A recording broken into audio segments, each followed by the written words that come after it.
ஆண்டவராகிய இயேசு கிறிஸ்துவின் கிருபையும் சமாதானமும் உங்கள் அனைவரோடும் கூட என்றைக்கும் இருப்பதாக. தலைப்பு: நான் உன்னை விட்டு விலகுவதும் இல்லை, உன்னை கைவிடுவதும் இல்லை. கர்த்தருடைய வார்த்தையை கற்றுக்கொண்டோம். கர்த்தருடைய நீதியின் பாதையை தெரிந்து கொள்வோம். அவருடைய திருக்கரங்களை பற்றி கொண்டு நீதியாய் நடப்போம். பூரணத்துவத்திற்குள் கடந்து போவோம். இன்னும் பரிசுத்தமாகவும் தினம் தினம் பரிசுத்தமாகவும் கர்த்தருக்கு பிரியமானவர்களாய் மாறி, கர்த்தருக்கு பிரியமானதை மட்டும் செய்கிறவர்களாய் நாம் மாறி, கர்த்தரின் அன்பை பெற்று நித்திய ஜீவனை சுதந்திரித்துக் கொள்வோம். ஏசாயா 26ஆம் அதிகாரம் 8ஆம் வசனம் முதல் 21ஆம் வசனம் வரை. இந்த வேத பகுதியில் கர்த்தருடைய வார்த்தைகள், நீதிமான் எப்படி வாழ வேண்டும், கர்த்தருடைய ராஜ்யத்தை எப்படி சுதந்திரித்துக் கொள்ள முடியும், நித்திய ஜீவனை அடையும் வழியை, கர்த்தரிடத்தில் சேரும் வழியை இங்கு சொல்லப்பட்டிருக்கிறது, போதிக்கப்பட்டிருக்கிறது. கர்த்தாவே, உம்முடைய நியாய தீர்ப்புகளின் வழியே உம்மிடத்தில் காத்திருக்கிறோம் என்று சொல்லப்பட்டிருக்கிறது. நியாய தீர்ப்புகள் என்றால் என்ன? நியாய தீர்ப்பு என்பது மனிதர்கள் செய்யும் பாவத்திற்கு ஏற்ற தண்டனையை கர்த்தர் கொடுப்பது. இது நியாய தீர்ப்பா இருக்கிறது. அவரவர் செய்த நியாயங்களுக்கு ஏற்ற சரியான நியாயத்தை, நீதியை செலுத்தி கர்த்தர் நியாயம் விசாரிப்பார். விசாரித்து அதற்குரிய தண்டனையை கொடுப்பார். அதுவே நியாய விசாரிப்பா இருக்கிறது. இந்த நியாய விசாரிப்பு என்பது இந்த பூமியில் வாழ்கிற 2 விதமான மனிதர்கள் இருக்கிறார்கள், அவர்களுக்கு கொடுக்கப்படுகிறது. மொத்தத்தில் இந்த உலகத்தில் 2 பிரிவாக மனித இனத்தை பிரிக்கலாம். ஒன்று, கர்த்தரை நேசித்து அவருடைய வழிகளில் நடக்கிறவர்கள், கர்த்தருக்கு கீழ்ப்படுகிறவர்கள், கர்த்தருக்கு கீழ்ப்படியாதவர்கள் என்ற 2 வகை மனித இனம் உண்டு. அதாவது ஆதியிலே ஆதாம் ஏவாள் என்ற ஒரு குடும்பத்தில், அதாவது ஆதாம் ஏவாள் என்ற இருவருக்கு, கணவன் மனைவிக்கு பிறந்த பிள்ளைகள் தான் இந்த உலகத்தில் இருக்கிற எல்லா மனிதர்களும். இந்த மனிதர்களில் அன்று அவர்கள் கீழ்ப்படியவில்லை, கர்த்தருக்கு கீழ்ப்படியாமல் போனார்கள். அதே கீழ்ப்படியாமை எல்லாருக்கும் குணங்களுக்கும் வருகிறது. சிலர் மனம் திரும்பி கர்த்தருக்கு கீழ்ப்படிய தொடங்குகிறார்கள். சிலர் மனம் திரும்பாமல் அப்படியே கீழ்ப்படியாமையினால் ஏவாளம்மா செய்த பாவத்தை தொடர்ந்து செய்து கொண்டே வாழ்ந்து பாவத்திலேயே மடிந்து விடுகிறார்கள்.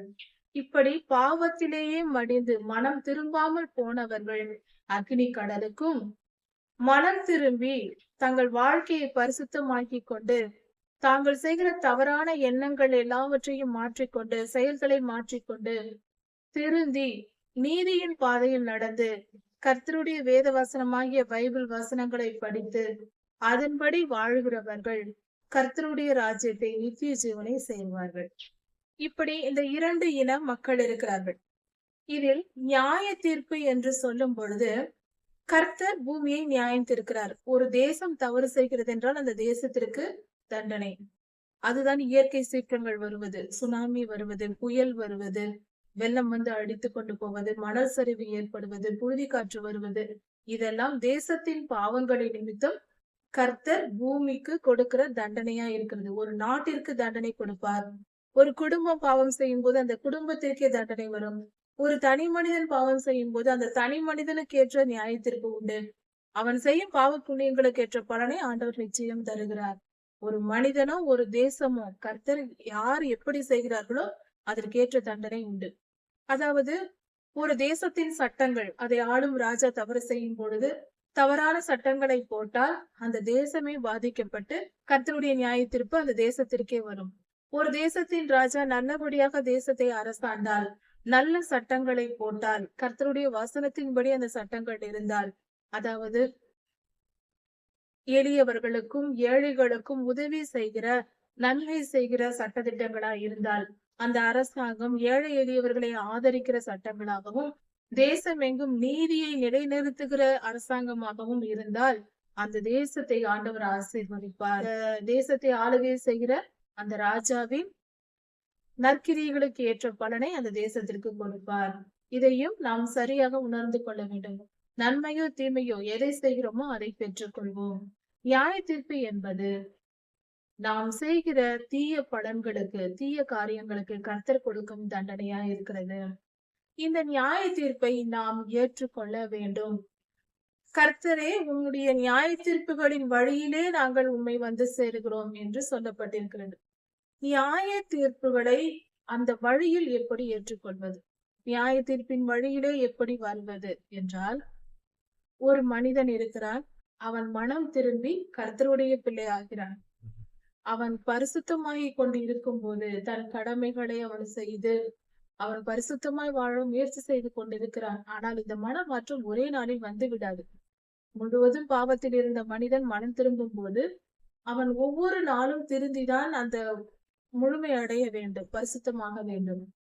அவன் அந்த கடந்து வரும் பாதைகளில் அவன் திருந்திய பின்பும் பல சுபாவங்கள் அவன் செய்து கொண்டே இருப்பான், பாவம் செய்து கொண்டே இருப்பான். உதாரணத்திற்கு, ஒரு மனிதன் சிகரெட் பிடிக்கிறவனா இருக்கிறான் என்று வைத்துக் கொள்வோம். அந்த மனிதன் மனம் திரும்பி ரட்சிக்கப்பட்டாலும் உடனே அந்த சிகரெட்டை விட முடியாது. அதை விட வேண்டும் என்ற எண்ணம் வந்துவிடும். ஆனாலும் அதை தொடர்ந்து எடுத்துக்கொண்டே, அதை சிகரெட் பிடித்துக் கொண்டே இருப்பான். அப்படி இருக்கும் பொழுது அந்த நாட்கள் அவன் செய்வது தவறுதானே.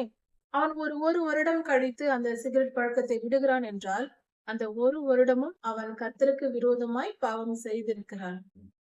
பொய் பேசுவது, திருடுவது, எதுவா இருந்தாலும் சரி, இந்த சிகரெட்டை போல அதுவும் தீய பழக்கங்கள் தானே. அந்த மாதிரி பாவங்கள், பொய் பேசிக் கொண்டே இருப்பான். ஒரே நாளில் தெரிந்து விட முடியாது. பொய் பேசிக்கொண்டே இருப்பான். ஒரு வருடத்தில் பொய் விடுவான், இன்னொரு வருடத்தில் திருடை விடுவான்.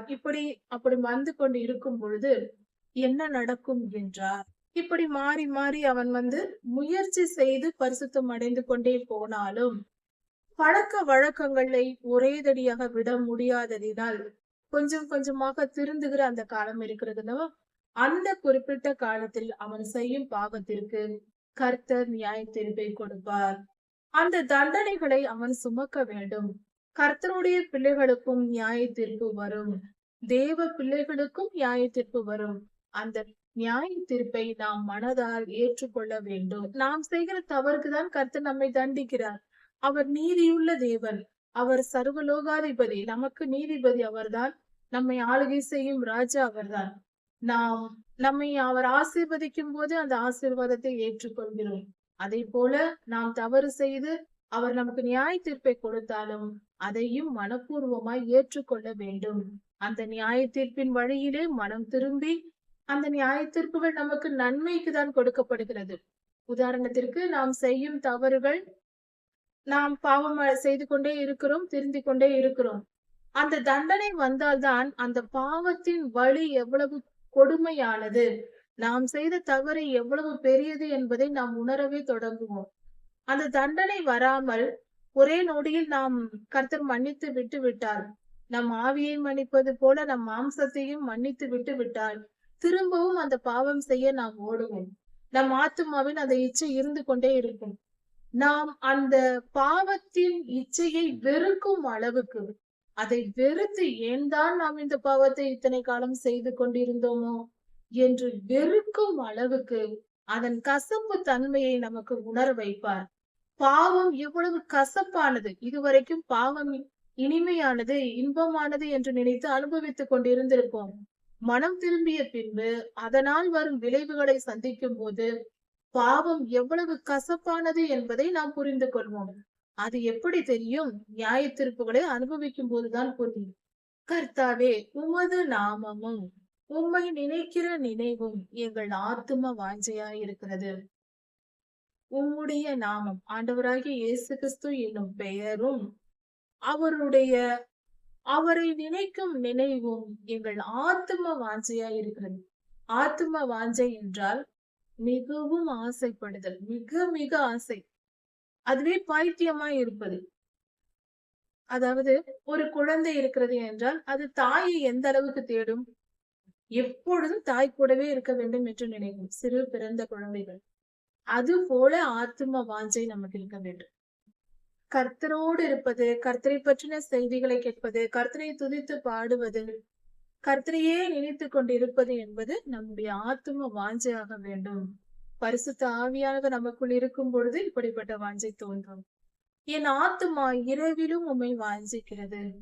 இரவானாலும் ஆண்டவரே, உம்முடைய வார்த்தைகளை கேட்க வேண்டும். உம்மை நினைத்து கொண்டே இருக்கிறேன். இரவும் பகலும் உம்மை நினைத்து கொண்டே இருக்க வேண்டும். உம்மை நினைப்பதே எனக்கு பிரியமாய் இருக்கிறது. எனக்குள் இருக்கும் என் ஆவியால் அதிகாலையிலும் உம்மை தேடுகிறேன். அதிகாலை நேரமானாலும் கர்த்தரை தேட வேண்டும், ஜெபிக்க வேண்டும் என்ற எண்ணம் வருகிறது. பரிசுத்த ஆவியானவர் எனக்குள் இருப்பதினால் அந்த விருப்பம் இருந்து கொண்டே இருக்கிறது. அந்த விருப்பம் எனக்கு வந்து கொண்டே இருக்கிறது என்று பொருள். உம்முடைய நியாய தீர்ப்புகள் இந்த பூமியில் நிறைவேறும் பொழுது பூச்சக்கரத்து கொடிகள் உம்முடைய நீதியை அறிந்து கொள்வார்கள்.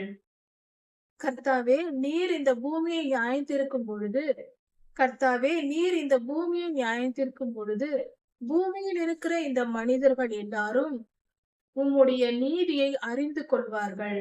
கர்த்தருடைய நீதியை கற்றுக்கொள்வார்கள். ஒரு தேசம் இருக்கிறது. அந்த தேசம் மகா பெரிய பாவம் செய்கிறது. அப்படி என்றால் அதை பார்த்து கொண்டிருக்கிற மற்ற தேசங்கள் கவனித்துக் கொண்டிருக்கிறது. கர்த்தர் அந்த தேசத்திற்கு நியாய தீர்ப்பு கொடுக்கும் பொழுது மற்ற தேசத்தின் ஜனங்கள் என்ன சொல்வார்கள்? அந்த தேசத்தின் அக்கிரமம் பெரியது, அதனால் கர்த்தர் அந்த தேசத்தை தண்டித்தார் என்று சொல்வார்கள் அல்லவா? அது போல ஒரு மனிதனானாலும் ஒரு தேசமானாலும் எந்த இடமாய் இருந்தாலும் கர்த்தருடைய நீதி விளங்கும் பொழுது, கர்த்தர் நியாய தீர்ப்பை கொடுக்கும் பொழுது அவருடைய நீதியை ஜனங்கள் கற்றுக்கொள்வார்கள். கர்த்தருக்கு பயப்படுகிற பயம் உண்டாகும். நீதி என்றால் என்ன என்பதை மனிதர்கள் கற்றுக்கொள்வார்கள். மனம் போனபடி நமக்கு தோன்றியதெல்லாம் செய்து வாழ்ந்தால் எவ்வளவு தண்டனை வரும், எப்படிப்பட்ட துன்பம் நேரிடும் என்பதை ஜனங்கள் புரிந்து கொள்வார்கள். துன்மார்க்கனுக்கு தயை செய்தாலும் நீதியை கற்றுக்கொள்ளான். அதாவது நீதிமான் இருக்கிறான் என்றால் அவனுக்கு உதவி செய்து போதித்தால் அவன் அறிவில் தேறி வருவான். சிலரோட மனதில் நீதியாய் வாழ வேண்டும் என்ற எண்ணமே இருக்காது. துன்மார்க்கர் என்றால் உச்சக்கட்ட பாவம் செய்கிறவர்கள், எல்லாவற்றிலும் அக்கிரமம், அநியாயம், மீறுதல் போன்ற காரியங்களை செய்கிற மனிதர்கள் துன்மார்க்கராய் இருந்தார்கள். அப்படிப்பட்ட துன்மார்க்கர்களுக்கு நாம் தயவு செய்தாலும் அவர்களுக்கு ஏதாவது ஒரு வாய்ப்பை கொடுத்து அவர்களை எப்படியாவது மீட்டுக் கொள்ள வேண்டும், அவர்களை காப்பாற்ற வேண்டும் என்று நாம் முயற்சி செய்தாலும் அவர்கள் திருந்த மாட்டார்கள். வாய்ப்பு கொடுத்தாலும் அவர்கள் ஏற்றுக்கொண்டு திருந்த மாட்டார்கள்.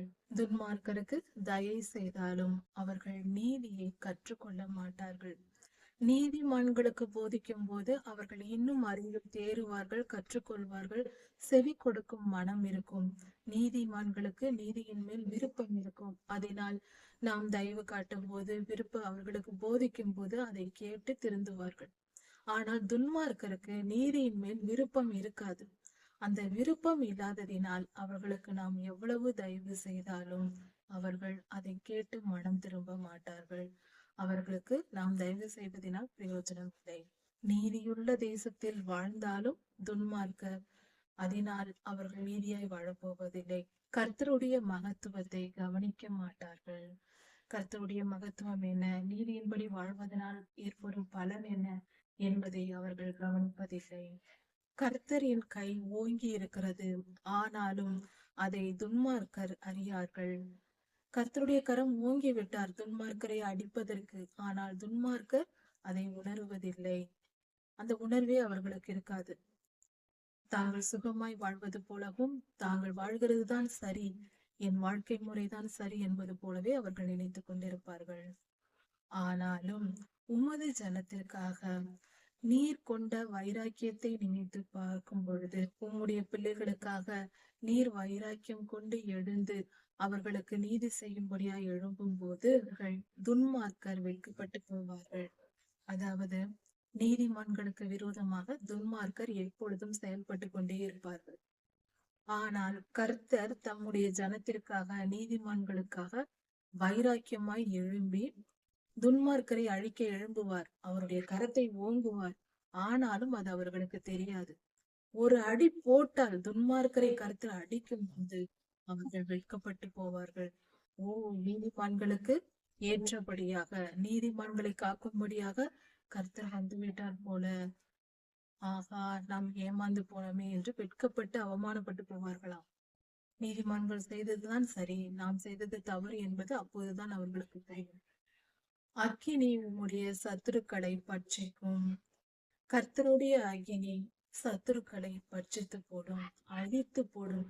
பட்சித்து போடுதல் என்றால் அது திரும்பி வராதபடிக்கு முற்றிலுமாய் அழிப்பது. மிருகங்கள் இன்னொரு மிருகத்தை கொன்று சாப்பிடுவது போல பட்சிப்பது. கர்த்தாவே, எங்களுக்கு நீர் சமாதானத்தை கட்டளையிடுவீர். நீர் பெரியவர் சுவாமி, எங்களுக்கு நீர் சமாதானத்தை கொடுப்பீர். உம்மை நம்பி இருக்கிற உம்முடைய ஜனங்களுக்கு நிச்சயம் சமாதானத்தை நீர் தருவீர். எங்கள் கிரியைகளை எல்லாம் எங்களுக்காக நடத்தி வருகிறவர் நீரே. எங்கள் செயல்கள், நாங்கள் செய்ய வேண்டிய செயல்களை எல்லாம் நடத்தி வருகிறவர் நீர்தான் சுவாமி. எங்களுக்காக நீர் செய்து வருகிறீர். உமக்கு நன்றி. கர்த்தாவே, இத்தனை காலம் உமக்கு பதிலாக எங்களை வேறே ஆண்டவன்மார் ஆண்டார்கள். நாங்கள் மற்ற மனிதர்களின் கீழும் மற்ற பொல்லாப்புகளின் கீழும் நாங்கள் அடிமையாக கிடந்தோம். எங்களை ஆளுகை செய்தது பொல்லாத மனிதர்கள் ஆளுகை செய்தார்கள். ஆனால் இப்பொழுதோ நீரே எங்கள் ஆண்டவராய் இருக்கிறீர். நீர் எங்களை ஆளுகை செய்கிறீர். இனி நாங்கள் யாரையும் ஏற்றுக்கொள்ளாமல், அடுத்தவர்களை ஏற்றுக்கொண்டு அவர்கள் பின்னால் செல்லாமல் உம்மையே சார்ந்திருப்போம், உம்மையே பற்றி கொண்டிருப்போம், உம் வழிகளில் நடப்போம், உம்முடைய நாமத்தையே பிரஸ்தாபப்படுத்துவோம். எங்களை ஆண்ட ராஜாக்கள் இறந்து போனவர்கள், அவர்கள் மாண்டு விட்டார்கள், மீண்டும் எழும்பி வரமாட்டார்கள். எங்களை ராஜாவாய் அதிகாரம் செய்து ஆண்டு கொண்டவர்கள் இறந்து போனார்கள், அவர்களால் மீண்டும் வர முடியாது. நீர் அவர்களை யுத்தம் செய்து அழிய பண்ணினீர், அவர்களை எல்லாம் அழித்து போட்டீர். இந்த வாசனங்கள் இரண்டு பொருள் தருவன. ஒன்று, தேசத்தை ஆளுகிற ராஜாக்கள், அவர்கள் எல்லாம் என்னதான் ராஜாவாய் இருந்தாலும் வாழ்நாள் முடிந்ததும் இறந்து போனார்கள். மீண்டும் அந்த ராஜாக்கள் நம்மை ஆளுகை செய்ய முடியாது. இது ஒரு நேரடியான விளக்கம். இன்னொரு பொருள், இந்த இடத்தில் ராஜா என்று சொல்லும் போது ஆளுகை செய்கிறவன் என்று பொருள்.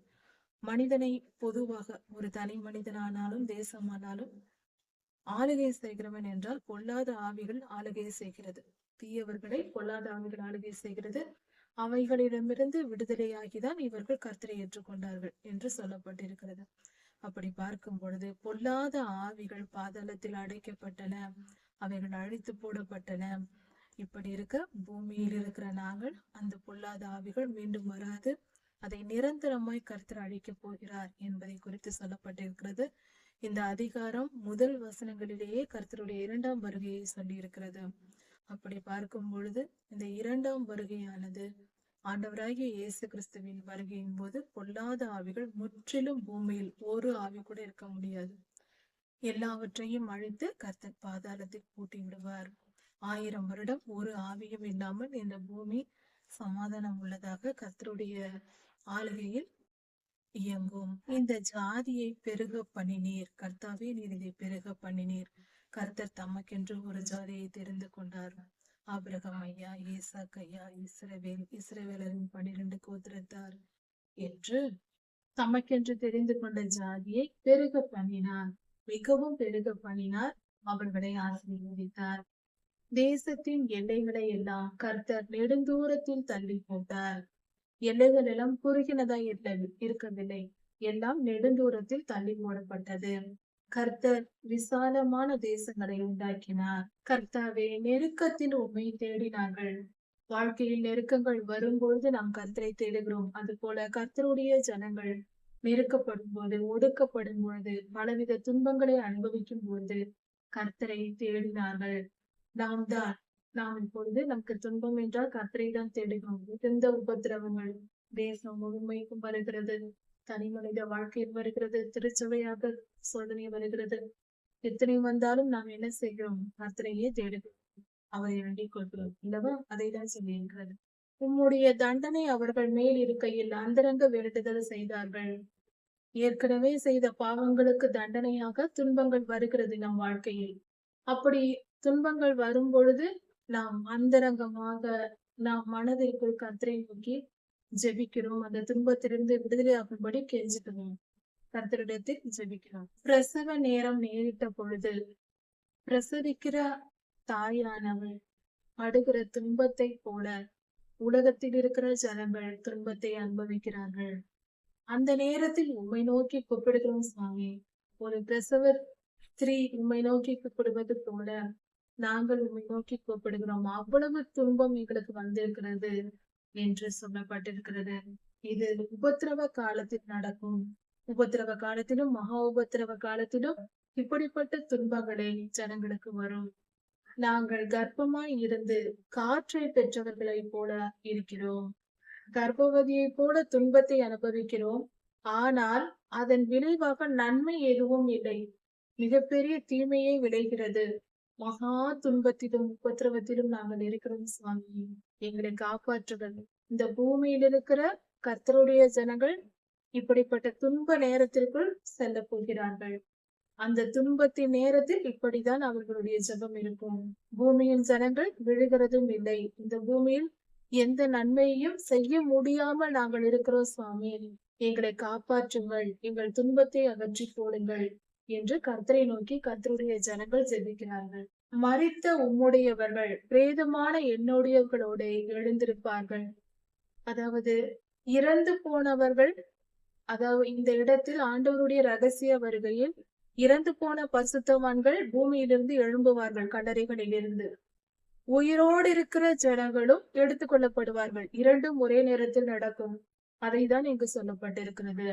இது உயிர்த்தெழுதலை இந்த வசனம் குறிக்கிறது. மண்ணிலே இருப்பவர்களே எழுந்திருங்கள், கர்த்தர் உங்களை எழுப்புகிறார். மண்ணிலே இருப்பவர்களே விழித்திருந்து கெம்பீரியுங்கள், சந்தோஷமாய் எழுந்திருங்கள். ஏற்கனவே வாழ்ந்து மரித்த பரிசுத்தவான்கள் உயிர்த்தெழும்ப போகிறார்கள். அவர்களோடு கூட பூமியில் இருக்கும் எடுத்துக்கொள்ளப்படும் ஜனமும் சேர்ந்து அவர்கள் முதலில் எழும்பி போவார்கள். நாமும் எடுத்துக்கொள்ளப்படுவதற்காக நியமிக்கப்பட்ட ஜனங்கள், ஆயத்தமானவர்கள், கர்த்தரால் ஆயத்தமாக்கப்பட்டவர்களும் எடுத்துக்கொள்ளப்படுவார்கள். ஒன்றாக ஒரே நேரத்தில் நடக்கும். பனி பூமியின் மேல் பெய்யும் போது அந்த புல் செடிகளின் மேல் படும் பொழுது அது எவ்வளவு அழகாக இருக்குமோ, அது போல கர்த்தருடைய கிருபை அவர்களுக்கு கிடைத்து அவர்கள் உயிரோடு இறந்தவர்கள் உயிரோடு எழும்புவார்கள். உயிர்த்தெழுதலை குறிக்கிறது. பூமி புறப்பட பண்ணும், பரிசுத்தவான்களை பூமி புறப்பட பண்ணும். 19ஆம் வசனம் எடுத்துக்கொள்ளப்படுதலையும் முதல் உயிர்த்தெழுதலையும் குறிக்கிறது. மரித்தவர்கள் உயிர்த்தெழும்புவார்கள், எடுத்துக்கொள்ளப்படுவார்கள்.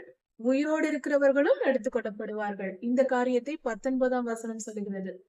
20வது வசனம் இப்படி பரிசுத்தவான்கள் போவதற்கு முன்பாக, அதாவது எடுத்துக்கொள்ளப்படுதல் நடப்பதற்கு முன்பாக, உலகத்தில் ஒரு மனிதன் பரிசுத்தமாக்கப்படுகிறான் என்றால் அவனுக்கு சைலண்ட் இயர்ஸ் என்று சொல்வார்கள். கர்த்தர் பல வருடங்கள் தனிமைப்படுத்தி அந்த மனிதனை ஆயத்தப்படுத்துவார். அதை குறித்து இந்த 20ஆம் வசனம் நமக்கு வெளிப்படையாக தெளிவாக சொல்கிறது. என் ஜனமே, கர்த்தருடைய ஜனமானவர்கள், கர்த்தர் யாரை நேசிக்கிறாரோ அவர்களை என் ஜனமே என்று சொல்லுகிறார். அவர்களோடு உடன்படிக்கை செய்கிறார். அவர்கள் கர்த்தரை ஏற்றுக்கொள்கிறார்கள், மனம் திரும்பி வருகிறார்கள். அவர்களை தனிமைப்படுத்துகிறார். தனிமைப்படுத்தி அவர்களை பரிசுத்தத்தை போதித்து அவர்களை ஆயத்தப்படுத்துகிறார். இந்த காலம் பல வருடங்கள் இருக்கும். யோசிப்பையா தன் குடும்பத்தை விட்டு பிரிந்து 12 வருடங்கள் இருந்தார். அதே போல பலருடைய வாழ்க்கையிலும் நடந்திருக்கிறது. நம்முடைய வாழ்க்கையிலும் இந்த காலத்திலும் மிகப்பெரிய ஊழியர்கள் எல்லோரும் சொல்லுகிற காரியம் சைலண்ட் இயர் அவர்கள் வாழ்க்கையிலும் இருந்திருக்கிறது. இன்று நம்முடைய வாழ்க்கையிலும் இப்படி ஏற்படும். குடும்பத்தை விட்டு, உறவினர்களை விட்டு, சமுதாயத்தை விட்டு, வேலை, படிப்பு எல்லாவற்றையும் விட்டு கர்த்தர் தனிமைப்படுத்தி ஏதாவது ஒரு காரணத்தின் நிமித்தம் தனிமைப்படுத்துவார். அந்த நேரத்தில் நாம் வேதத்தை தியானிப்போம், கர்த்தருடைய வசனங்களை கேட்போம். மனம் திரும்புகிற நேரமா இருக்கும் அது. சைலண்ட் இயர்ஸ் நம் வாழ்க்கையில் உலகத்திற்கு தெரியாமல் நாம் மறைத்து வைக்கப்பட்டு கர்த்தர் நம்மை ஆயத்தப்படுத்துவார். என் ஜனமே, நீ உன் கதவுகளை பூட்டி உன் அறைகளுக்குள் பிரவேசித்து, உன் அறைகளுக்குள்ளே பிரவேசித்து, அதாவது அறைகள் என்றால் ரூமிலேயே நுழைந்து கொண்டு கதவுகளை பூட்டி கொண்டு கர்த்தருடைய சினம் தீர்ந்து போகும் வரைக்கும், கர்த்தருடைய கோபம் மாறும் வரைக்கும், கோபம் தீர்ந்து போகும் வரைக்கும் அமைதியாய் மறைந்து கொள் என்று கர்த்தர் சொல்லுகிறார். அந்த சமயங்களில் கர்த்தர் நம்மை மறைத்து வைத்துவிட்டு வெளியிலே பல அழிவுகளை ஏற்படுத்துவார், தீமைகளை அழித்து போடுவார். அதில் நாம் மாட்டிக்கொண்டு கஷ்டப்படக்கூடாது என்பதற்காக நம்மை பாதுகாத்து நம்மை வைத்து விடுவார். இந்த காலம்தான் சைலண்ட் இயர்ஸ் என்று சொல்வது. இது நிச்சயமான உண்மை. இன்றும் நம் வாழ்க்கையில் நடக்கிறது. கர்த்தரால் தெரிந்து கொள்ளப்பட்டவர்களின் வாழ்க்கையில் இப்படி நடக்கிறது. இதோ பூமியினுடைய குடிகள், பூமியில் வாழ்கிற மனிதர்கள் செய்கிற பாவத்தின் நிமித்தம் அவர்களுக்கு நியாயம் தீர்க்கும்படிக்கு கர்த்தர் புறப்பட்டு வருகிறார். கர்த்தர் வருவதற்கு முன்பாக இந்த காரியங்கள் எல்லாம் நடக்கும். அவர் வருவார், இந்த பூமியை நீதியாய் நியாயம் தீர்ப்பார். கர்த்தர் தம்முடைய ஸ்தானத்திலிருந்து புறப்பட்டு வருகிறார். அவர் வரப்போகிறார். அவர் வரும் பொழுது இந்த பூமியை நீதியாய் நியாயம் தீர்ப்பார். பூமி தன்னிடத்தில் கொலையுண்டவர்களை அது கணக்கு ஒப்புவிக்கும் கர்த்தரிடத்தில். அது மூடாது, எல்லாவற்றையும் வெளிப்படுத்தும். இந்த பூமியில் கர்த்தருடைய பரிசுத்தவான்கள் இத்தனை பேர் கொல்லப்பட்டிருக்கிறார்கள் என்று வெளிப்படுத்தும். கர்த்தர் அதற்கான நியாய தீர்ப்பை, தீயவர்களுக்கு தண்டனை கொடுக்க கர்த்தர் வருகிறார். தம்முடைய ஜனத்தை கொன்றவர்களுக்கும் துன்பப்படுத்தினவர்களுக்கும் தண்டனை கொடுக்க கர்த்தர் வருகிறார். முதல் வருகையில் அன்பின் தேவனாக அவர் வந்தார். கிருபையின் தேவனாக வந்து நமக்காக மரித்தார், பலியானார். ஆனால் இரண்டாம் வருகையில் நியாயம் தீர்க்க வருகிறார். அவர் கோபத்தோடும் ரத்தம் பூசப்பட்ட அவர் வந்து இந்த பூமியில் நியாயம் தீர்க்கும் பொழுது இந்த இரத்த கரைகள் அவர் மேல் அந்த வஸ்திரத்தின் மேலெல்லாம் தெரிக்குமாம், ரத்தமாய் மாறுமாம். அந்த அளவுக்கு இந்த பூமியில் நியாயத்திற்கு உண்டாகும். தீயவர்கள் துன்மார்க்கர் எல்லாம் அழிக்கப்பட்டு போவார்கள். மிகப்பெரிய நியாயத்திற்கு பூமியில் அழிவு உண்டாகும் தீயவர்களுக்கு. கர்த்தருடைய ஜனங்கள் பாதுகாக்கப்படுவார்கள். இது கர்த்தருடைய வருகையை குறிக்கிறது. இப்படியாக கர்த்தருடைய வார்த்தையை கற்றுக்கொண்டோம். கர்த்தருடைய நீதியின் பாதையை தெரிந்து கொள்வோம். அவருடைய திருக்கரங்களை பற்றி கொண்டு நீதியாய் நடப்போம். பூரணத்துவத்திற்குள் கடந்து போவோம். இன்னும் பரிசுத்தமாகவும் தினம் தினம் பரிசுத்தமாகவும் கர்த்தருக்கு பிரியமானவர்களாய் மாறி, கர்த்தருக்கு பிரியமானதை மட்டும் செய்கிறவர்களாய் நாம் மாறி கர்த்தரின் அன்பை பெற்று நித்திய ஜீவனை சுதந்திரித்துக் கொள்வோம். கர்த்தர் உங்களை ஆசீர்வதிப்பாராக. இதன் தொடர்ச்சியை அடுத்த செய்தியில் பார்க்கலாம். மாரநாதா. ஏசாயா 27ஆம் அதிகாரம் 1ஆம் வசனம் முதல் 6ஆம் வசனம் வரை. இந்த வேத பகுதியில் ஒரு வித்தியாசமான ஒரு காரியத்தை குறித்து கர்த்தர் சொல்லியிருக்கிறார். அதை சற்று நம்மால் முடிந்த வரைக்கும் அதை புரிந்து கொள்ள முயற்சி செய்யலாம். லிவியாதான் என்னும் ஒரு மிருகத்தை குறித்து சொல்லப்பட்டிருக்கிறது. இந்த வார்த்தையானது இந்த மிருகத்தை குறித்து யோபுவின் புஸ்தகம் 41ஆம் அதிகாரத்திலும் முழுவதும், இந்த அதிகாரம் முழுவதும் சொல்லப்பட்டிருக்கிறது லிவியாதானை குறித்து. அது மட்டுமல்ல, இந்த லிவியாதான் என்பது ஆதியில் இருந்த வலு சர்ப்பத்தை தான் இது குறிக்கிறது. இதற்கு ஆதாரமாக வெளிப்படுத்தல் 20ஆம் அதிகாரம் முதல் 2 வசனங்களும் 10ஆம் வசனமும் நமக்கு இதை வெளிப்படுத்துகிறது. இந்த வேத பகுதிகளை வைத்து பார்க்கும் பொழுது ஒரு காரியத்தை சற்று நாம் நிதானித்து புரிந்து கொள்ள வேண்டும். யோபு புஸ்தகத்தில் சொல்லப்பட்டிருக்கிற லிவியாதானை குறித்து அந்த அதிகாரம் முழுவதும் வர்ணிக்கப்பட்டிருக்கிறது. அதில் பலம் எப்படிப்பட்டது, எந்த அளவுக்கு பலனுடையது என்று. அது தும்மினால் அது கண்களிலிருந்து அக்கினி வருமாம், வாயிலிருந்து அக்கினி வருமாம். அதனுடைய பற்கள் இரும்பை விட உறுதியானது. இப்படி அதனுடைய சரீரம் முழுவதும் ஒவ்வொரு பகுதியை பற்றியும் சொல்லப்பட்டிருக்கிறது. இதில் முக்கியமான காரியம், அது தண்ணீரில் வாழ்வது, தண்ணீரில் வாழ்கிற ஒரு ஜந்து என்று சொல்லப்பட்டிருக்கிறது, ஒரு மிருகம் என்று. இதை ஒரு கற்பனை செய்து பார்க்கும் பொழுது அது முழுவதும் பாம்பின் உருவம் உள்ளதாக தான் தோன்றுகிறது. பாம்பின் உருவம் உள்ளதாக தான் வெளிப்படுத்தப்பட்டிருக்கிறது. அது கோணலானது என்று சொல்லப்பட்டிருக்கிறது. யோபு 41ஆம் அதிகாரத்தில் இதுல வர்ணனை கொடுக்கப்பட்டிருக்கிறது. இதில் ஒரு காரியம் என்னவென்றால், அந்த வேத பகுதியில் அதை யாராவது பிடிக்க கூடுமோ, அதை யாராவது அதை கயிறு போட்டு கட்ட முடியுமா, அதன் நாவை என்றெல்லாம் முடியுமோ என்று கேள்வியாக கேட்கப்பட்டிருக்கிறது. கர்த்தருடைய வார்த்தைகள் ஒரு விஷயத்தை கேள்வியாக கேட்டால் அதில் ஏதோ ஒரு ரகசியம் இருக்கிறது. அது முடியும் என்றும் சொல்லப்படவில்லை, முடியாது என்றும் சொல்லப்படவில்லை. முடியும் என்று சொல்லியிருந்தால் அதை மனிதர்களால் அடக்க முடியும் என்று பொருள். ஆனால் இது முடியும் என்று சொல்லவில்லை. முடியாது என்று சொல்லி இருந்தால் அப்படியானால் யாராலையும் அதை அடக்க முடியாது. அவ்வளவு பெரிய மிருகமாய் இருந்திருக்கிறது. கடலையே கலக்கி விடுமாம். அப்படி என்றால் அது எவ்வளவு பெரிய உருவமாய் இருந்திருக்கும். இப்பொழுது இருக்கிற எல்லா மிருகங்களை விட மகா பெரியதா இருந்திருக்கும். யானை போன்ற மிகப்பெரிய மிருகங்களை விட இது மகா பெரியதா இருந்திருக்கிறது. சரி, கலக்கி விடும் என்று சொல்லும் பொழுது இது வால் உள்ளதாக, நீண்ட உருவம் உள்ளதாக இருக்கும். இது பலவித ஆதாரங்களும் பாம்பின் உருவத்தை தான் குறிக்கிறது. கோணல் ஆனது என்றால் பாம்பை தான் கோணல் என்று சொல்லுவோம். அது வளைந்து வளைந்து இருக்கும். அதனால் அது கோணலானது என்பதும் இது பாம்பின் உருவம் தான் என்றும் கடலில் இருக்கும் என்றும் வேதத்தில் சொல்லப்பட்டிருக்கிறது. 41ஆம் அதிகாரத்தை முழுவதாய் வாசிக்கும் பொழுது அதை படித்துக் கொண்டே வரும்பொழுது ஒரு ஒரு பொருள் புரிகிறது. அது ஒரு மிருகம், அது மிகவும் பலம் உள்ளது, கடினமானது, மனிதர்கள் பார்த்தாலே பயந்து விடுவார்கள், அந்த அளவுக்கு மகா பயங்கரமானது, அக்கினியை கக்கக்கூடியது, இப்படி எல்லாம் தெரிந்து கொள்ளலாம். ஆனால் கடைசி வசனத்தில், யோபு 41ஆம் அதிகாரம் கடைசி வசனத்தில் சொல்லப்பட்டிருக்கிறது, அது மேட்டிமையானவர்களுக்கு, அகங்காரிகளுக்கெல்லாம் ராஜாவா இருக்கிறதாம். நன்கு கவனிக்க வேண்டும். மனிதர்கள் என்று கூட சொல்லவில்லை, அகங்காரம் உள்ளவைகளுக்கெல்லாம் அது ராஜாவா இருக்கிறது. அப்படி என்றால் மனிதர்கள், மிருகங்கள், பூச்சிகள், பறவைகள் எது இருந்தாலும் அகங்காரம் உள்ளது. பொல்லாத ஆவிகள் மனிதர்களை பிடிக்கும், மிருகங்களை பிடிக்கும், ஒரு சில இடங்களை ஆளுகை செய்து கொண்டிருக்கும், இடங்களை பிடிக்கும், ஒரு வீட்டை ஆளுகை செய்யும். இது எல்லாம் நமக்கு வேதத்தில் ஆதாரம் இருக்கிறது. மனிதனுக்குள் இருக்கும், ஒரு மனிதனுக்குள் நுழைந்து அது தன் காரியங்களை நடப்பிக்கும் என்பதை கெனசரேத்து ஊர் சம்பவத்திலிருந்து கற்றுக்கொள்ளலாம், தெரிந்து கொள்ளலாம். ஆண்டவரே அதை விரட்டினார். மிருகங்களுக்குள்ளும் செல்லும் என்பதையும் அந்த வேத பகுதியிலிருந்து தெரிந்து கொள்ளலாம். பன்றிகளுக்குள்ளும் சென்றன. இடங்களை ஆளுகை செய்கிற ஆவி. இந்த சம்பவத்தின் முதல் துவக்கத்திலேயே கர்த்தர் கப்பலில் வந்து கொண்டிருக்கும் போது கடல் திடீரென்று புயல் காற்று வந்து ஆடியது.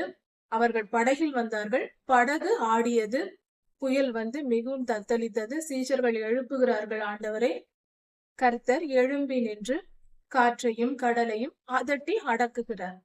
அதட்டியவுடன் அடங்கிற்று. அது ஆவியினுடைய செயல்தான், பொல்லாத ஆவியின் செயல்தான். அப்படி என்றால் ஒரு இடங்களையும் ஆளுகை செய்யும் என்பதற்கு ஆதாரங்கள் இருக்கிறது. இந்த ஒரு சம்பவத்திலேயே, கெனசரேத்தூர் சம்பவத்திலேயே 3 ஆதாரங்களும் நமக்கு கிடைக்கிறது.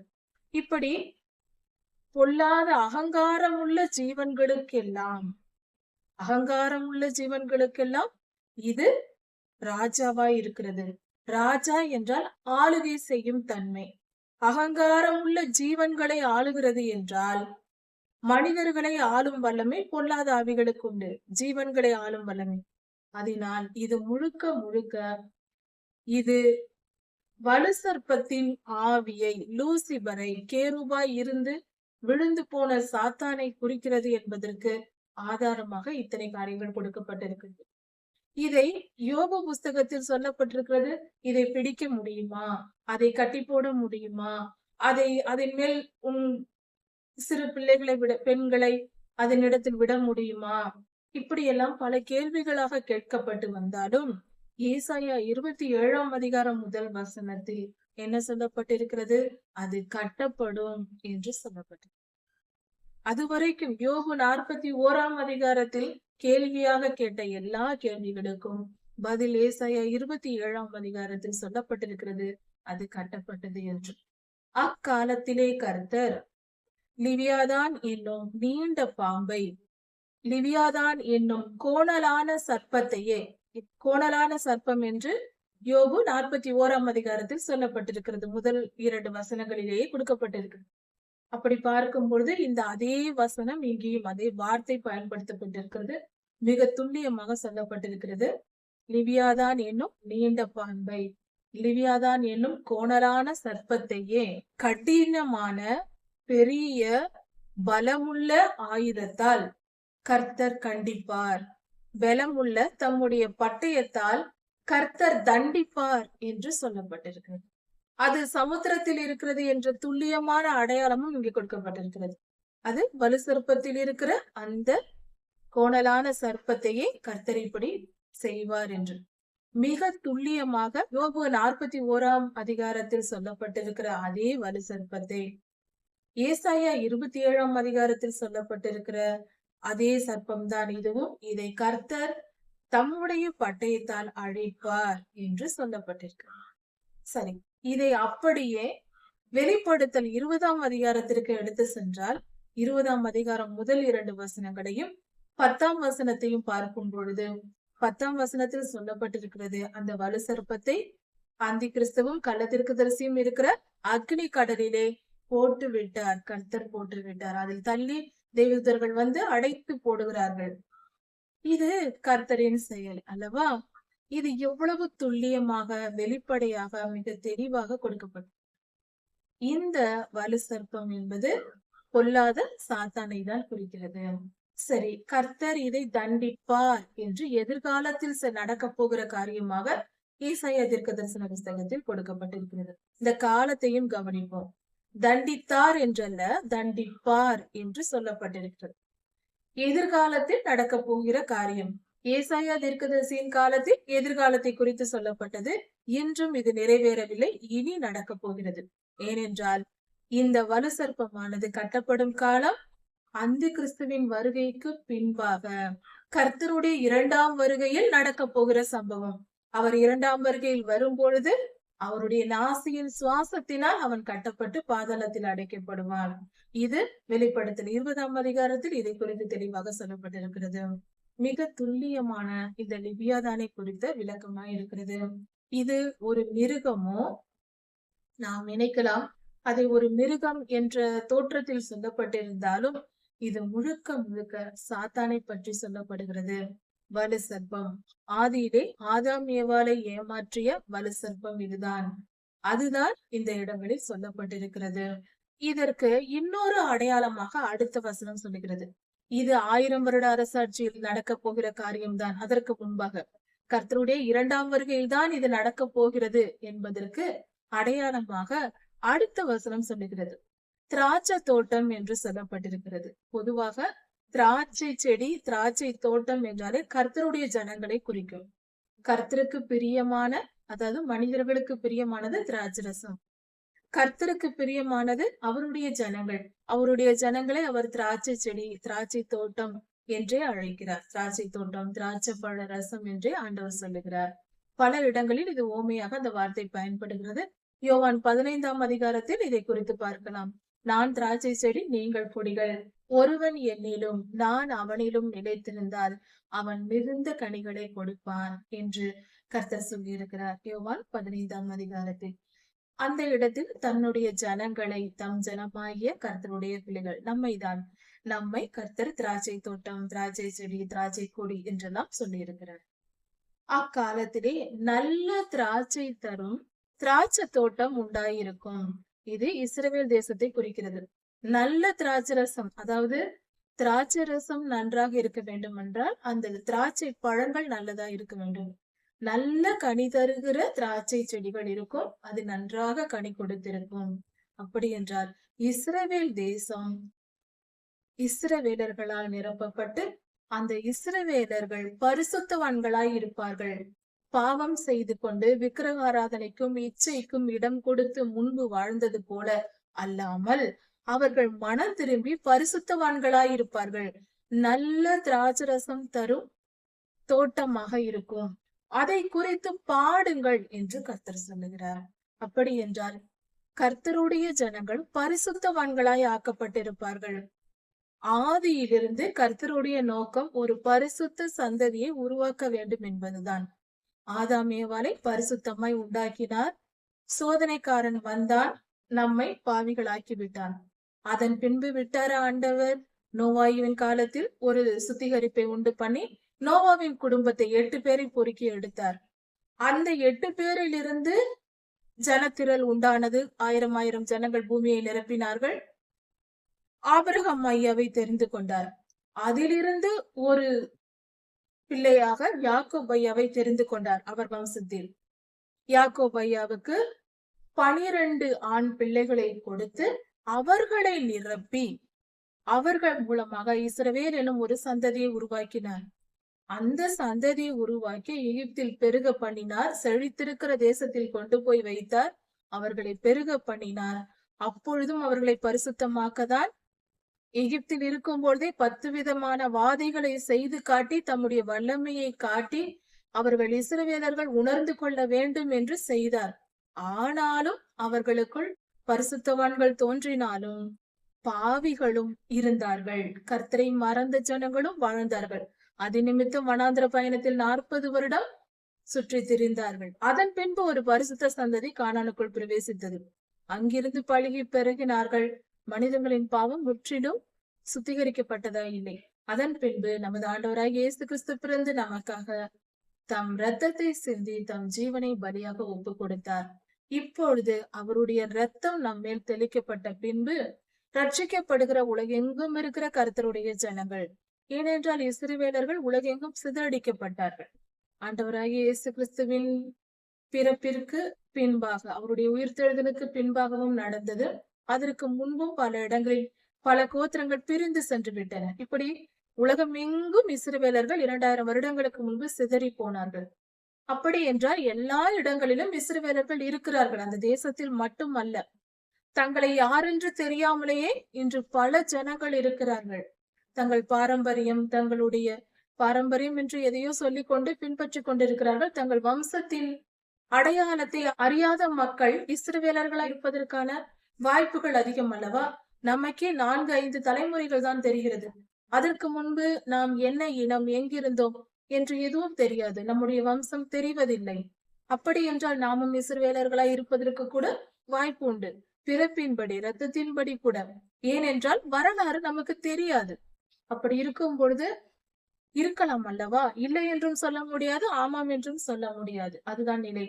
இப்படி இருக்க நாம் கவனிக்க வேண்டிய ஒரு காரியம், உலகெங்கும் ஒரு பரிசுத்த சந்ததியை உருவாக்க வேண்டும் என்பதே கர்த்தருடைய சித்தமாய் இருந்தது.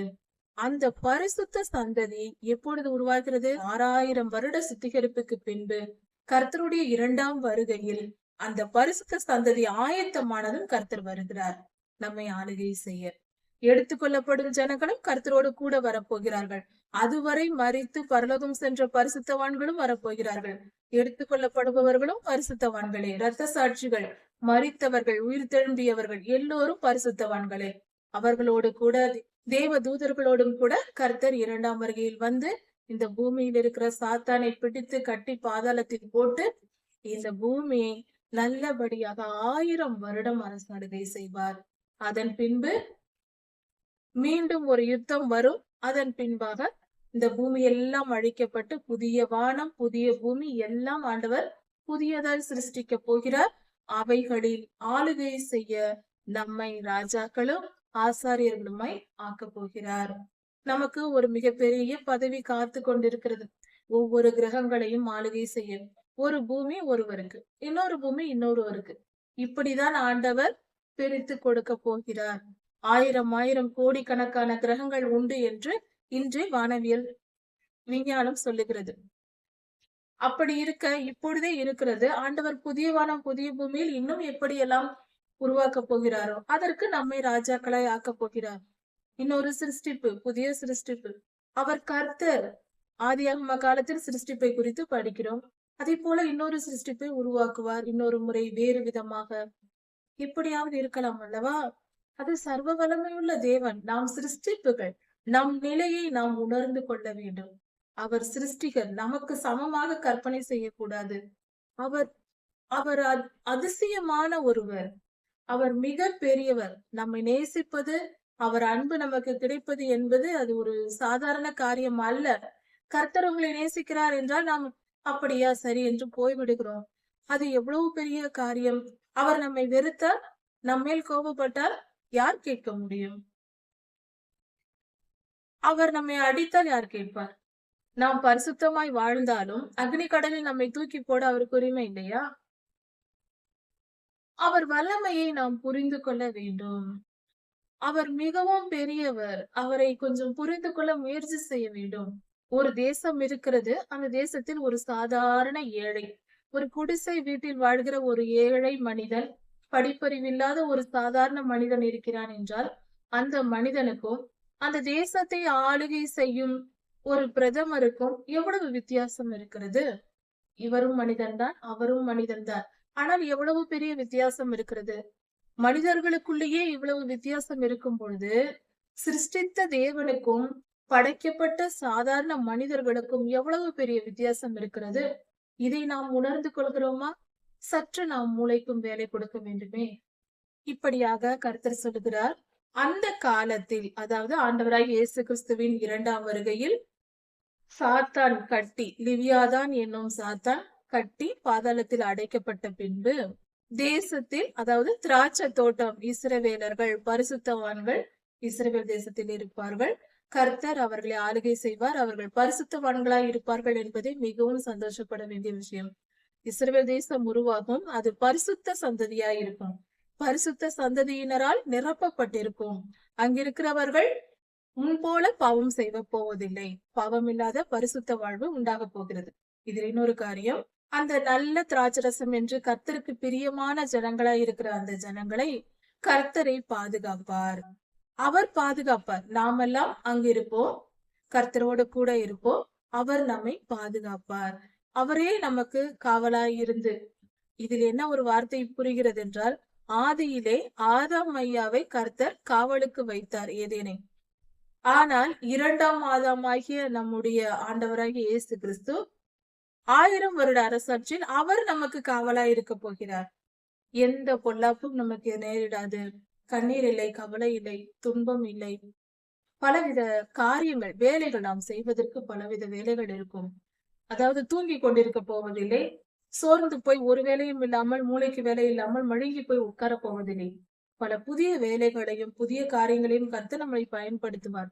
ஆனால் அதை நாம் வலியோடும் வேதனையோடும் செய்ய போவதில்லை.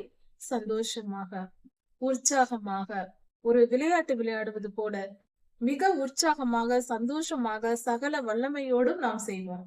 ஆளுகை செய்கிற பொறுப்பு மிகவும் சந்தோஷமா இருக்கும். அப்படிப்பட்ட பலனை கர்த்தர் தந்து பூமியை ஆளுகை செய்ய வைப்பார்.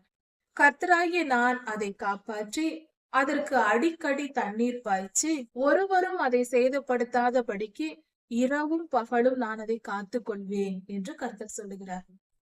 இந்த திராட்சை தோட்டத்தை, அதாவது நம்மை கர்த்தர் இரவும் பகலும் காத்து கொள்வாராம். எவ்வளவு பெரிய பாதுகாப்பு! அடிக்கடி தண்ணீர் பாய்ச்சுவது என்பது அந்த செடி வாடாதபடிக்கு எப்பொழுதும் செழிப்பாய் இருக்கும் வரைக்கும் செழிப்பாய் இருக்கும்படிக்கு அதற்கு தண்ணீர் செலுத்தி கொண்டே இருப்பது. ஏனென்றால் தண்ணீர் செலுத்தி அந்த செடி, அந்த மண் ஈரம் காய்ந்து விடும் அல்லவா? அது ஈரம் காயாமல் தண்ணீர் அடிக்கடி ஒரு நாளைக்கு ஒரு முறை தினந்தோறும் தண்ணீர் அதை ஊற்றிக்கொண்டே இருந்தால் அந்த செடி எப்பொழுதும் ஈரமாகவே இருப்பதினால் செழிப்பா இருக்கும். அது போல தண்ணீர் என்றால் பரிசுத்த ஆவியானவரை பிடிக்கிறது. நம் ஆவியில் குறைந்து போகாதபடிக்கு பரிசுத்த ஆவியானவரின் முழு வழி நடத்துதலும் எப்பொழுதும் நமக்கு இருக்கும். இப்படி கர்த்தர் நம்மை பாதுகாப்பார். பரிசுத்த ஆவியானவர் கர்த்தருடைய 7 ஆவிகளையும் நமக்கு தந்து நம்மை முழு பாதுகாப்போடு பாதுகாத்து ஆவியின்படி நாம் செயல்பட, ஆளுகை செய்ய, வெற்றி பெற, எல்லா காரியங்களையும் செய்து முடிக்க கர்த்தர் நம்மை பயன்படுத்துவார். உக்கிரம் என்னிடத்தில் இல்லை. உக்கிரம் என்றால் அதிக கோபம், கோபத்தின் உச்சநிலை என்று கூட சொல்லலாம். மிக அதிகமான கோபத்தை உக்கிரம் என்று சொல்வார்கள். மிக அதிகமான வெப்பத்தையும் உக்கிரம் என்று சொல்வார்கள். அதிக வெப்பம், அதிக கோபம், அப்படி சொல்வதுண்டு. முச்செடியையும் என்னிடத்தில் கர்த்தர் சொல்லுகிறார், உக்கிரம் என்னிடத்தில் இல்லை. சாத்தானை கட்டி அழித்து போட்டு நியாய தீர்ப்பு எல்லாம் முடிந்து விடும். கர்த்தர் வந்து பூமியை அழிக்க வேண்டிய தீமைகளை எல்லாம் அழித்து போடுவார். பொல்லாதவனின் அரண்கள் அழிக்கப்படும். பொல்லாதவன் கட்டி பாதாளத்தில் அடைக்கப்படுவான். பூமி சுத்திகரிக்கப்பட்டு விடும். இப்பொழுது கர்த்தரிடத்தில் கோபம் தணிந்து போகும். இதெல்லாம் செய்து முடித்து விட்டார். பரிசுத்தமாகி விட்டது பூமி. 6000 வருடங்களாக அவன் பிடித்திருந்த ஆளுகையை கர்த்தர் நீக்கி விட்டார். இப்பொழுது அவர் கோபம் தணிந்து நம்மிடத்தில் சந்தோஷமாய் இருப்பார். கோபம் இல்லாமல் அவர் நம்மை ஆளுகை செய்வார். முச்செடியையும் நெரிஞ்சலையும் கொண்டு வருகிறவன் யார்? முட்செடி, நெரிஞ்சல். நெரிஞ்சல் என்பதும் முட்செடிதான். சிறிய செடி, மஞ்சள் நிறத்தில் பூ பூக்கும். நெரிஞ்சல் என்று சொல்லுவாங்க, நெரிஞ்சல் முள் என்று சொல்லுவாங்க. சிறிய சிறிய பூக்கள். அந்த செடி வந்து தரையோடு தரையாக படர்ந்திருக்கும். சிறிய சிறிய செடிகள், சிறிய சிறிய பூக்கள் தான் இருக்கும். அவைகள் என்னவென்றால், காலில் நாம் நடந்து போகும்போது காலில் குத்திவிடும். அது கால்களில் முள் ஏறிவிடும். இப்படியாக வெறும் காலில் நடந்தால் அந்த முள் நம் கால்களில் குத்திவிடும். முட்செடி என்று சொல்லும் போது உயரமான முட்செடிகள். அந்த உயரமான முட்செடிகளும் சிறிய முட்செடியான இந்த நெருஞ்சலையும் என்னிடத்தில் கொண்டு வருகிறவன் யார்? அப்படி என்றால் சிறிய பெரிய பொல்லாத ஆவிகளும் நம்ம கர்த்தரிடத்தில் வராது. எதிர்த்து வராது, வந்தால் அழித்து விடுவேன் என்று சொல்லுகிறார். நான் அவைகள் மேல் வந்து ஏகமாய் அவைகளை கொளுத்து விடுவேன், எல்லாவற்றையும் கொளுத்து விடுவேன் என்று கர்த்தர் சொல்லுகிறார். நெருப்பில் இட்டு அழித்து விடுவேன். சிறிய சிறிய பொல்லாத ஆவிகள் அவைகள் எல்லாம் அழிக்கப்பட்டு போய்விடும். இப்பொழுது இந்த நெருஞ்சில் முள் என்பதும் முட்செடி என்பதும் பொல்லாத ஆவிகளை குறிக்கிறது. பொல்லாத ஆவிகளை கர்த்தர் அழித்து விடுவார். இந்த முட்செடியும் நெருஞ்சலையும் கொண்டு வருகிறவர்கள் மனிதர்கள், இஸ்ரவேலுக்கு விரோதமாய் செயல்படுகிற ராஜாக்கள், மற்ற தேசத்தின் ஜனங்கள், அவர்கள் என்னிடத்தில் வந்து ஒட்புறவாகட்டும். முட்செடிகளையும் நெருஞ்சலையும் அழித்து போடுவார், நெருப்பில் அழித்து விடுவார், எரித்து போடுவார். பொல்லாத ஆவிகள் அழிக்கப்பட்டு போய்விடும். எந்த மனிதர்களுக்குள் அந்த பொல்லாத ஆவிகள் இருந்ததோ அந்த மனிதர்கள் கர்த்தரிடத்தில் வந்து ஒப்புரவாவார்கள், இஸ்ரவேலரிடத்தில் வந்து ஒப்புரவாவார்கள். எதிர்த்து கொண்டிருந்தவர்கள் சமாதானத்துக்கு வருவார்கள் என்று சொல்லப்பட்டிருக்கிறது. சமாதானம் அடைவார்கள். இஸ்ரவேல் தேசமும் எதிரி தேசமும் சமாதானம் அடையும். அப்படி என்றால் அவர்களும் மனம் திரும்புவார்கள். இஸ்ரவேலின் எதிரிகளும் எதிர்த்து நிற்கிற ஜனங்களும் சமாதானம் அடையும் காலம் அது. கர்த்தருடைய இரண்டாம் வருகையில் எல்லாம் சமாதானமா இருக்கும். தேசம் நீங்கும். ஒரு தேசத்திற்கு இன்னொரு தேசத்திற்கும் பகை இருக்காது, விரோதம் இருக்காது. எங்கும் சமாதானம் நிலவும். யாக்கோபு வேர் பற்றி இஸ்ரவேல் பூத்து காய்த்து உலகத்தை பல நாள் நிரப்பும் காலம் வரும். இஸ்ரவேல் தேசம் பூத்து காய்க்குமாம், செழித்திருக்குமாம், உலகத்தை நிரப்புமாம். அப்படிப்பட்ட காலம் வரும். அதுதான் இந்த 1000 வருட அரசாட்சி.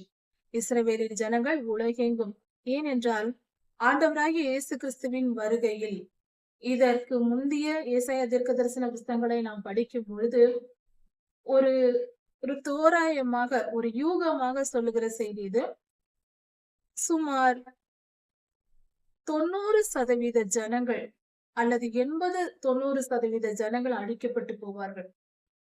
பூமி எங்கும் இருக்கிற ஜனங்கள் தீர்க்க தரிசனத்தில் சொல்லப்பட்டிருக்கிறபடி பார்க்கும் பொழுது ஒரு 10% மனிதர்கள் தான் இந்த பூமியில் மிச்சம் உயிரோடு இருக்கலாம். ஏன் இப்படி ஒரு கணக்கு என்றால், அங்கு கொடுக்கப்பட்டிருக்கிற தீமையின் அழிவை குறித்து ஏசாயா தீர்க்க தரிசன புஸ்தகத்தில் இதற்கு முந்தைய அதிகாரங்களில் சொல்லப்பட்டிருக்கிற காரியங்களை பார்க்கும் பொழுது அப்படிப்பட்ட ஒரு பேரழிவுதான் வருகிறது. கர்த்தர் சொல்லுகிறார், அதாவது அழிவு எப்படி வரும் என்பதற்கான சில அடையாளங்கள், எப்படியெல்லாம் அழிவுக்கு பின்பு பட்டணம் எப்படி இருக்கும் என்றால் அது வெறுமையா இருக்கும். இங்கு ஒரு மனிதர் அங்கு ஒரு மனிதனாய் இருப்பார்கள். தங்கத்தை போல மனிதர்களை பார்ப்பதே, ஆண்களை பார்ப்பதே அபூர்வமாய் இருக்கும் என்றெல்லாம் வசனம் சொல்லுகிறது. அப்படி என்றால் மிகப்பெரிய அழிவு. ஒரு 90% மக்கள், ஏனென்றால் கர்த்தர் 10% எப்பொழுதும் பிரித்தெடுப்பார். அது போல ஒரு 90% ஜனங்கள் அழிக்கப்பட்டு போவார்கள். ஒரு 10% மக்கள் தான் இறுதியில் இருப்பார்கள் என்று தோன்றுகிறது. அந்த ஜனங்கள், அந்த மீதிருக்கிற கொஞ்ச ஜனங்கள் பழகி பெருகி அந்த 1000 வருட அரசாட்சி உலகத்தை நிரப்புவார்கள். நோவாயாவின் காலத்தில் நடந்தது போல. இது கர்த்தருடைய இரண்டாம் வருகையை குறித்தான செய்திகள் இங்கு கொடுக்கப்பட்டிருக்கிறது. இப்படியாக கர்த்தர் தம்முடைய ஜனங்களை பாதுகாத்து செழிக்க பண்ணுவார். இதன் தொடர்ச்சியை அடுத்த செய்தியில் பார்க்கலாம். கர்த்தர் உங்களை ஆசீர்வதிப்பாராக. மாரநாதா.